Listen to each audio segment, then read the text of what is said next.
आज हम बात कर रहे हैं बिलासपुर की, जहां कुछ ऐसा हुआ जिसने पूरे सिस्टम पर एक बड़ा सवाल खड़ा कर दिया।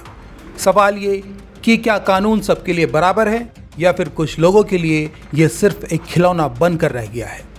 नमस्कार, मैं हूं अभिषेक दुबे और आप देख रहे हैं CGNN लाइव।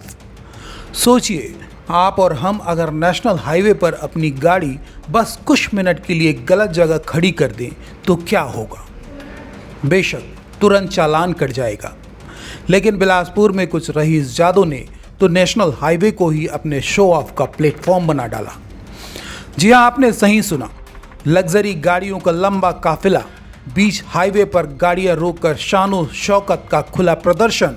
और यह सब सिर्फ दिखावे के लिए नहीं था, बाकायदा इसका वीडियो शूट किया गया, रील्स बनाई गई और सोशल मीडिया पर अपलोड कर दिया गया, दुनिया को ये बताने के लिए कि देखो, सड़क पर भी हमारा ही रुतबा चलता है। ये दबंगाई देखकर एक ही सवाल मन में आता है, क्या कोई भी आकर जब मन चाहे हाईवे जैसे पब्लिक रास्ते को अपनी जागीर समझ सकता है? क्या इन रसूखदारों के लिए कानून के कोई मायने नहीं हैं? अब सुनिए इस कहानी का सबसे चौंकाने वाला पहलू। बताया जा रहा है कि ये युवक कोई और नहीं बल्कि भाजपा के एक बड़े जनप्रतिनिधि के करीबी हैं और ये लोग सत्ता से अपनी इसी नज़दीकी का खुलकर फ़ायदा उठा रहे हैं। न केवल खुलकर फ़ायदा बल्कि नाजायज़ फ़ायदा। देखिए, ऐसा कुछ भी नहीं है। प्रशासन को स्पष्ट तौर पर यह पता है कि कोई भी कानून का उल्लंघन हो वो कार्रवाई के लिए बाध्य है। हमारे किसी दबाव पर, वैसे भी व्यवहारिक तौर पर मेरा कोई दबाव नहीं होता है और मैं आपके माध्यम से पुनः स्थापित करता हूं कि अगर कानूनों का उल्लंघन हुआ है तो प्रशासन कार्रवाई के लिए निष्पक्ष तौर पर तैयार रहे और करे भी।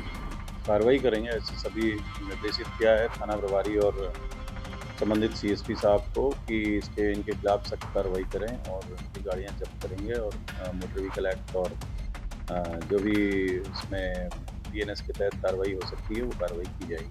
ट्रैफिक नियम है, उसका पालन सबको करना चाहिए और जो लोग भी सड़क में ट्रैफिक नियमों का उल्लंघन करके सार्वजनिक रूप से स्टंटबाजी करते हैं, ये उनके जान के लिए भी ठीक नहीं है और लोगों के लिए भी ठीक नहीं है और ऐसे मामलों पर रोक लगना चाहिए और कठोर कार्रवाई तो मैं नहीं कहता, लेकिन इनके ऊपर कार्रवाई निश्चित रूप से होना चाहिए ताकि आने वाले समय में जो इस तरह से स्टंटबाजी करने वाले लोग हैं वो लोग की रफ्तार थम सके। INS पर रोड पर जाम कर दिया गया था, कुछ विधायक के खास। देखिए, रोड जाम करना तो कभी भी किसी के लिए भी ठीक नहीं है और पुलिस को चाहिए कि ऐसे लोगों पर निश्चित रूप से कार्रवाई करना चाहिए। तो मुझको जैसा लग रहा है कि इन पर कार्रवाई होगी। यह घटना सिर्फ इन युवकों की मनमानी नहीं दिखाती, बल्कि ये प्रशासन की उन कमजोरियों को भी उजागर करती है और सबसे बढ़कर ये उन जनप्रतिनिधियों की छवि को भी धूमिल करती है जिन्हें जनता ने बड़ी उम्मीदों से चुना है। सवाल ये उठता है कि क्या हमारे चुने हुए नेता ऐसे लोगों को संरक्षण देकर अपनी ही साख को दांव पर लगा रहे हैं? एक बात और, ऐसे लोगों के लिए सत्ता किसी की भी हो कोई फर्क नहीं पड़ता, इन्हें तो बस सत्ता की छांव चाहिए, चाहे सरकार का झंडा किसी भी रंग का क्यों ना हो। ये अपने रिश्ते बनाने में माहिर होते हैं और सबसे बड़ा और अहम सवाल यही है, जो नियम कानून एक आम आदमी के लिए है, क्या वो इन खास लोगों पर भी लागू होते हैं? क्योंकि जब एक आम इंसान ट्रैफिक नियम तोड़ता है तो चालान, जुर्माना और यहाँ तक कि गिरफ्तारी भी तुरंत हो जाती है, लेकिन जब ये रसूखदार कानून को अपनी जेब में रखकर घूमते हैं तो प्रशासन की यह चुप्पी कई गंभीर सवाल खड़े कर देती है।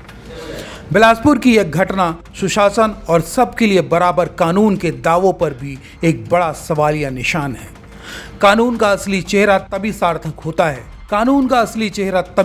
होता है जब वो ताकतवर और कमजोर, अमीर और गरीब सब पर बराबरी से लागू हो, वरना वो सिर्फ रसूख और पहुंच का गुलाम बनकर रह जाता है। इस बारे में आपकी क्या राय है? क्या आपको लगता है कि कानून सबके लिए एक जैसा है? हमें कमेंट सेक्शन में जरूर बताएं और ऐसे ही मुद्दों पर विश्लेषण के लिए हमारे चैनल को सब्सक्राइब करना ना भूलें।